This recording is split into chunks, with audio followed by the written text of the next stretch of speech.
आप सब मेरे मसीह बहन भाइयों को एक बार फिर से जय मसीह की। परमेश्वर की दया और कृपा से एक बार प्रभु ने हम सबको मिलने का मौका दिया, इसलिए प्रभु का धन्यवाद करेंगे। आज तारीख है 13/5/2025 और शाम के सुंदर समय प्रभु जैसा हमको काम पर लेके गया वैसे लेके आया, इसके लिए उसका धन्यवाद करेंगे।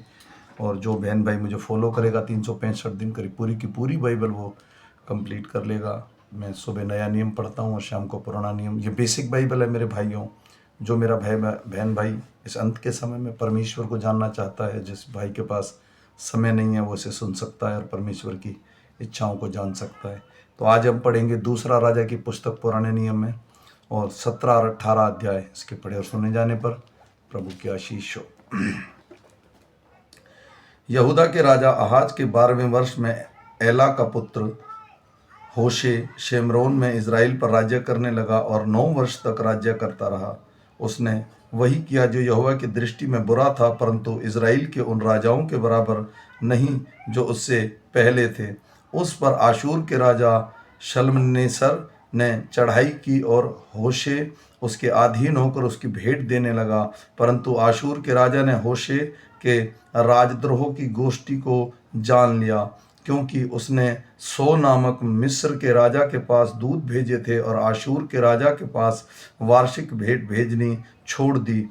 इस कारण आशूर के राजा ने उसको बंदी बनाया और बेड़ी डालकर बंदी गृह में डाल दिया। तब आशूर के राजा ने पूरे देश पर चढ़ाई की और शेमरोन को जाकर 3 वर्ष तक उसे घेरे रहा। होशे के 9वें वर्ष में आशूर के राजा ने शेमरोन को ले लिया और इज़राइलियों को आशूर में ले जाकर हलद में और गोजोन की नदी हाबोर के पास और मादियों के नगर में बसाया। इसका कारण यह है कि यदि इज़राइलियों का परमेश्वर यहोवा उनको मिस्र के राजा फेरोन के हाथ से छुड़ाकर मिस्र देश से निकाल लाया था, तो भी उनके उसके विरुद्ध पाप किया और पराये देवताओं का भय माना और जिन जातियों को यहोवा ने इज़राइलियों के सामने से देश में से निकाला था उसकी रीति पर, अपने राजाओं और चलाई हुई रीति पर चलते थे। इज़राइलियों ने कपट करके अपने परमेश्वर यहोवा के विरुद्ध अनुचित काम किए, अर्थात पहरुए के गुम्बट से लेकर गढ़वाले नगर तक अपनी सारी बस्तियों में ऊंचे स्थान बना लिए और सब ऊंची पहाड़ियों पर और सब हरे वृक्षों के नीचे लाठें और आशोर खड़े कर लिए। ऐसे ऊंचे स्थानों में उन जातियों के समान जिनको यहोवा ने उनके सामने से निकाल दिया था धूप जलाया और यहोवा को क्रोध दिलाने के योग्य बुरे काम किए और मूर्तों की उपासना की, और जिसके विषय यहोवा ने उनसे कहा था तुम यह काम ना करना, तो भी यहोवा ने सब भविष्यवक्ताओं और सब दर्शियों के द्वारा इज़राइल और यहूदा को यह कहकर चिताया था, अपनी बुरी चाल छोड़कर उस सारी व्यवस्था के अनुसार जो मैंने तुम्हारे पुरखाओं को दी थी और अपने दास भविष्यवक्ताओं के हाथ तुम्हारे पास पहुंचाई है, मेरी आज्ञाओं और विधियों को माना करो।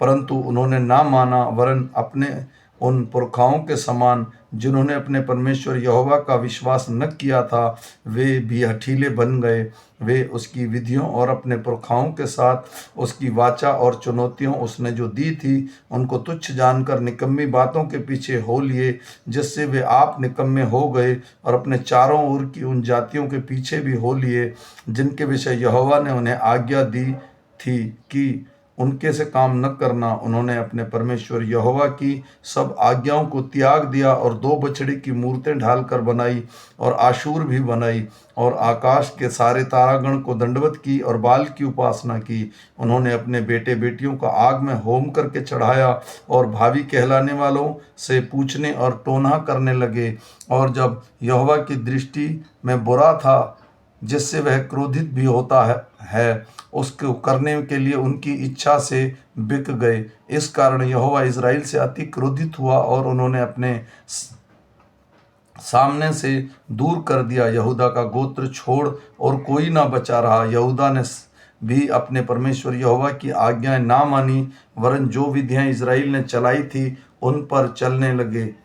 तब यहोवा ने इज़राइल की सारी संतान को छोड़ दिया जिनको दुख दिया और लूटने वालों के हाथ कर दिया, और अंत में उन्हें उनके सामने से निकाल दिया। जब उसने इज़राइल को दाऊद के घराने के हाथ से छीन लिया, जो उन्होंने नाबात के पुत्र यारोबाम को अपने राजा बनाया। और यारोबाम ने इज़राइल को यहोवा के पीछे चलने से दूर खींचकर उनसे बड़ा पाप कराया। अंत जैसे पाप यारोबाम ने किए वैसे ही पाप इज़राइल भी करते रहे और उनसे अलग ना हुए। अंत में यहोवा ने इज़राइल को अपने सामने से दूर कर दिया, जैसे कि उसने अपने सब दास भविष्यवक्ताओं के द्वारा कहा था। इस प्रकार इज़राइल अपने देश से निकलकर आशूर को पहुंचाया गया, जहां वह आज के दिन तक रहता है। आशूर ने राजा के बेबीलोन, कूता, अबमाहात और सपवेम नगरों से लेकर को लाकर इज़राइलियों के स्थान में शेमरोन के नगर में बसाया। इस प्रकार वे शेमरोन के अधिकारी होकर उसके नगरों में रहने लगे। जब वे वहाँ पहले पहले रहने लगे तब यहोवा का भय न मानते थे। इस कारण यहोवा ने उनके बीच सिंह भेजे जो उनको मार डालने लगे। इस कारण उन्होंने आशूर के राजा के पास कहलावा भेजा, जो जातियां तूने उनको देश से निकालकर शेमरोन के नगरों में बसा दी है, वे उस देश के देवता की रीति नहीं जानती। इससे उसके मध्य सिंह भेजे हैं, जो उनके लिए इसलिए मार डालते हैं कि वे उस देश के देवताओं की रीति नहीं जानते। तब आशूर के राजा ने आज्ञा दी, जिन याजकों को तुम उस देश में से लाए हो उनमें से एक को वहां पहुंचा दो और वह वहां जाकर रहे और उनको उस देश के देवताओं की रीति सिखाए। तब जो याजक शेमरोन से निकाले गए थे उनमें से एक जाकर बेतेल में रहने लगा और उनको सिखाने लगा कि यहोवा का भय किस रीति से मानना चाहिए। तो भी हर एक जाति के लोगों ने अपने अपने निजी देवता बनाकर अपने अपने बसाए हुए नगरों में ऊंचे स्थानों के भवन में रख दिए, जो शेमरोन वासी ने बनाए थे। बेबीलोन के मनुष्यों के सुकोत, तबनोत को, कूत के मनुष्य के, निर्गेल को, हामात के मनुष्य का, अशीमा को और अवियों के निभज और तर्क को स्थापित किया। और सपवमी अपने अपने बेटों को अंद्रलोक और अनमेलेक नामक सपवेम के देवताओं के लिए होम करके चढ़ाने लगे। यों वे यहोवा का भय मानते तो थे, परंतु सब प्रकार के लोगों से ऊंचे स्थानों के याजक भी ठहरा देते थे। जो स्थान ऊंचे भवनों में उनके लिए बलि करते थे वे यहोवा का भय मानते थे, परंतु उन जातियों की रीति पर उनके बीच से निकाले ना गए थे। अपने अपने देवताओं की उपासना करते रहे। आज के दिन तक वे अपनी पुरानी रीतियों पर चलते हैं। वे यहोवा का भय नहीं मानते। वे न तो उन विधियों और नियमों पर और ना वह व्यवस्था और आज्ञा के अनुसार चलते हैं जो यहोवा ने याकूब की संतान को दी थी, जिसका नाम उसने इज़राइल रखा था। उनसे यहोवा ने वाचा बांधकर उन्हें यह आज्ञा दी थी, तुम पराये देवताओं का भय ना मानना और ना उन्हें दंडवत करना, ना और उनकी उपासना करना और ना उनके बलि चढ़ाना, परंतु यहोवा जो तुमको बड़े जल बल और बढ़ाई हुई भुजा के द्वारा मिस्र देश से निकाल ले आया है, तुम उसी का भय मानना, उसी को दंडवत करना, उसी की बलि चढ़ाना। वही तुमको तुम्हारे सब शत्रुओं के हाथ से बचाएगा। तो भी उन्होंने ना माना, परंतु वे अपने पुरानी रीति के अनुसार करते रहे। आवाद के अतएव वे जातियों यहोवा का भय मानती तो थी, परंतु अपनी खुदी हुई मूर्तों की उपासना भी करती रही। और जैसे वे करते थे वैसे ही अपने बेटे पोते भी आज के दिन तक करते हैं। एला के पुत्र इज़राइल के राजा होशे के तीसरे वर्ष में यहूदा के राजा आहाज का पुत्र हिजकिया राजा हुआ। जब वह राज्य करने लगा तब वह 25 वर्ष का था और 29 वर्ष तक यरूशलेम पर राज्य करता रहा। उसकी माता का नाम अबी था, जो जकरिया की बेटी थी। जैसे उसके मूल पुरुष दाऊद ने किया था वैसे ही यहोवा की दृष्टि में ठीक है, वैसा ही उसने भी किया। उसने ऊंचे स्थान गिरा दिए, लाठों को तोड़ दिया, आशुरू को काट डाला। पीतल का जो सांप मूसा ने बनाया था उसको उसने उस कारण चूर चूर कर दिया कि उन दिनों में इजरायली उसके लिए धूप जलाते थे। और उसने उनका नाम नहुशतान रखा। वह इज़राइल के परमेश्वर यहोवा पर भरोसा रखता था, और उसके बाद यहूदा के सब राजाओं में से कोई उसके बराबर ना हुआ, और ना उससे पहले भी ऐसा कोई हुआ था। वह यहोवा से लिपटा रहा और उसके पीछे चलना ना छोड़ा, और जो आज्ञाएं यहोवा ने मूसा को दी थी उनका वह पालन करता था। इसलिए यहोवा उसके संग रहा, और जहाँ कहीं वह जाता था वहाँ उसका काम सफल होता था। उसने आशूर के राजा से बलवा करके उसकी अधीनता छोड़ दी। उसने फिलिस्तीसियों को गाजा और उसकी सीमा तक, पहरुओं के गुम्मट और गढ़वाले नगर तक मारा। राजा हिजकिय्याह के चौथे वर्ष में, जो एला के पुत्र इज़राइल के राजा होशे का 7वां वर्ष था, आशूर के राजा शल्मनेसर ने शेमरोन पर चढ़ाई करके उसे घेर लिया। 3 वर्ष के बीतने पर उन्होंने उसको ले लिया। इस प्रकार हिजकिय्याह के 6वें वर्ष में, जो इज़राइल के राजा होशे का 9वां वर्ष था, शेमरोन ले लिया गया।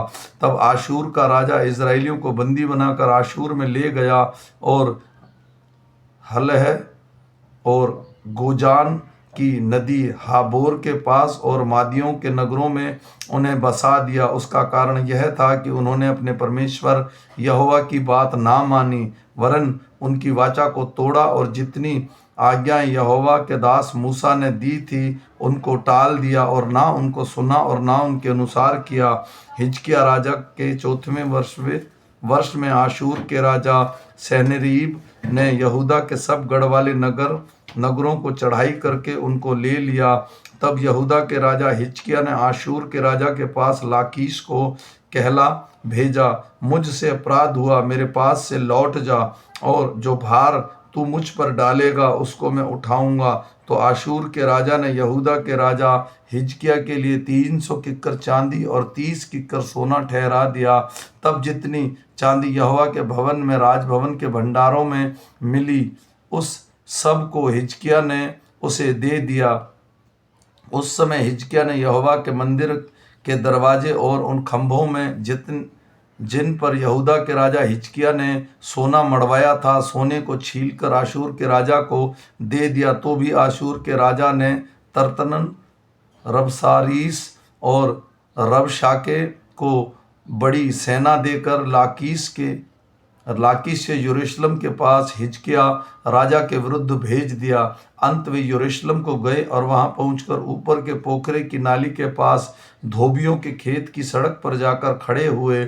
जब उन्होंने राजा को पुकारा, तब हिल्किय्याह का पुत्र एलियाकीम, जो राजघराने के काम पर था, और शबना जो मंत्री था, और आसाप जो पुत्र योहा जो इतिहास का लिखने वाला था, ये तीनों उसके पास बाहर निकल आए। रबशाके ने उससे कहा, हिजकिय्याह से कहो कि महाराजा अधिराज अर्थात आशूर का राजा यूं कहता है, तू किस पर भरोसा रखता है? तू जो कहता है कि मेरे यहाँ युद्ध के लिए युक्ति और पराक्रम है, वह तो केवल बात ही बात। तू किस पर भरोसा रखता है कि तूने मुझे बलवा किया है?